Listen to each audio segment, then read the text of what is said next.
თბილისი ერთადერთი ქალაქია საქართველოში, სადაც მერი პირდაპირი წესით აირჩევა. დანარჩენი 4 დიდი ქალაქის, ქუთაისის, რუსთავის, ბათუმის და ფოთის მერებს ადგილობრივი საკრებულოები აირჩევენ. რაიონების საკრებულოებში პროპორციული ადგილები იმ პარტიებს და საარჩევნო ბლოკებს შორის გადანაწილდება, რომლებიც 5%-იან ბარიერს გადალახავენ. ნახეთ სიუჟეტი ბათუმიდან რამდენი პოლიტიკური პარტია იბრძვის საკრებულოში მოსახვედრად და ვინ როგორ ცდილობდა ელექტორატის მოზიდვას. ბათუმის საკრებულოს წევრთათვის გათვალისწინებული 25 სავარძლის დასაკავებლად 7 პოლიტიკური სუბიექტი იბრძვის.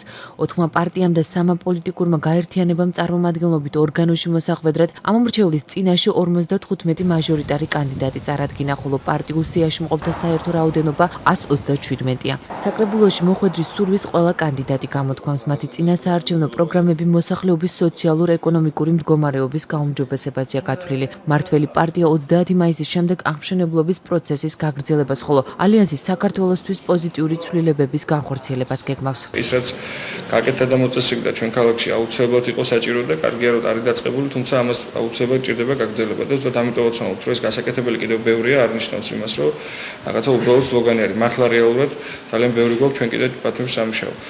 მთავარი მოლოდინი არის ის, რომ ჩვენი თანაქალაქელები დაინახავენ იმ გაკეთებულ საქმეებს, რაც უახლოეს 4 წლის განმავლობაში შეძლო თვითმმართველმა ქალაქ ბათუმის ხელმძღვანელობამ და ამის გამო გამოგვიცხადებენ ნდობას და მოგცემენ საშუალებას, რომ კიდევ ბევრი გავაკეთოთ ჩვენი ქალაქისათვის.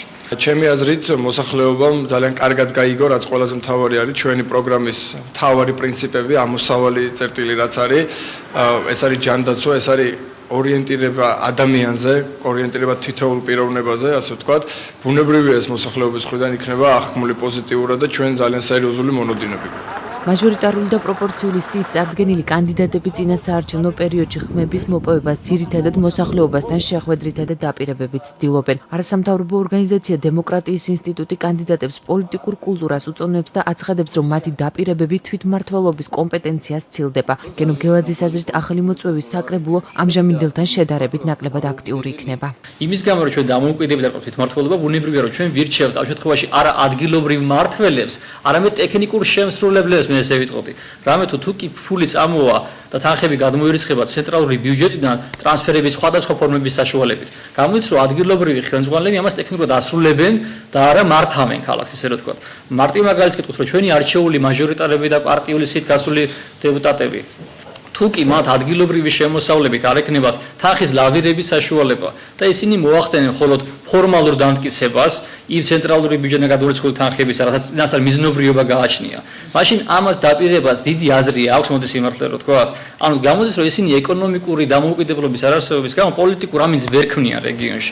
ექსპერტთა აზრით 30 მაისის არჩევნებისთვის ყველაზე მნიშვნელოვან საკითხად მაინც მისი დემოკრატიულად ჩატარება რჩება.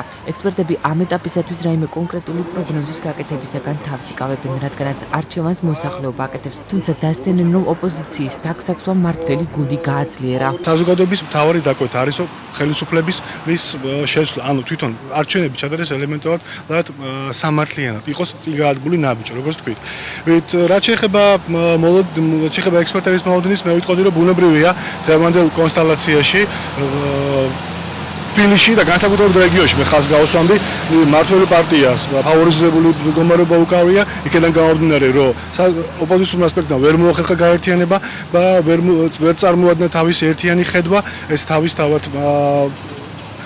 თავისთავად იქნება გამოძახილს გამოიპოვეს. იპოვეს თვითონ საზოგადოებაში, საზოგადოება, რომელიც ოპოზიციად არის განწყობილი, ის არის ფაქტიურად დაქუცმაცებული, აქედან გამომდინარე, მე ვფიქრობ, რომ ამ შემთხვევაში ოპოზიცია საკმაოდ გაუჭირდება და წარმოიდგინოს ის რეზულტატი, რომელიც მას სურს. ექსპერტებისა და არასამთავრობო ორგანიზაციების მსგავსად კრიტიკულია ამომრჩეველი, თუმცა მოსახლეობის ნაწილს არჩევნების შემდეგ პოზიტიური ძვრების იმედი აქვს. ხელისუფლებას გამარჯვებული აქვს უკვე არჩევანი მათ ხელშია. ხათუნა გოგოლიშვილი არის ექსპერტი და ის ატარებდა არჩევნების შევარდნადის დროსაც და დღესაც იგი გვყავს. რამდენის პროცენტის უნდა იმდენ პროცენტს ხათუნა გოგოლიშვილი მოაწერს ხელს და დადებს ამერიკელები ჩამოვლენ და ამტკიცებენ. რა? ეს არის არჩევანი ხალხის არჩევნები და всё. ანუ გაყალბდება არჩევნები თქვენ იმას ამბობ? სულ ყალბდებოდა და ახლა ჩატარდება, ვის აქვს ამის იმედი? შეიძლება უფრო უკეთესად ვიყოთ. ანუ რას გულისხმობთ? ანუ ცხოვრება, ადამიანის ცხოვრება შეიძლება ახლა რა უმუშავარი ხალხი ბევრია შეიძლება იმ ნახავენ სამუშაოს და ასე. ანუ შეიძლება თქვენი აზრით გარკვეულწილად საკითხები. პრინციპში უნდა შეიცვალოს, მაგრამ არ ვიცი. გასველოდებით და ყველა შეკეთეს გასველოდებით დაიწყეს შეჯაკეთება და ყველა შეკეთეს რა უნდა გასველოდებით პენსიას ველოდებით მომატებას როგორც პირდებიან მეტი რას ნომეროზე რომელი პოლიტიკური პარტიები დაიკავებენ ბათუმის საკრებულოში გათვალისწინებულ 15 პროპორციულ და 10 მაჟორიტარულ ადგილს ცნობილი 30 მაისის შემდეგ გახდება.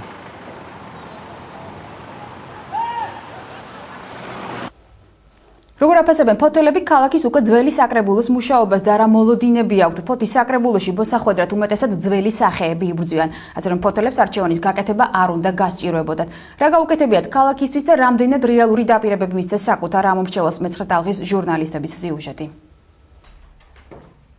ბოლო ადგილობრივი თვითმმართველობის არჩევნები 2006 წლის 5 ოქტომბერს ჩატარდა.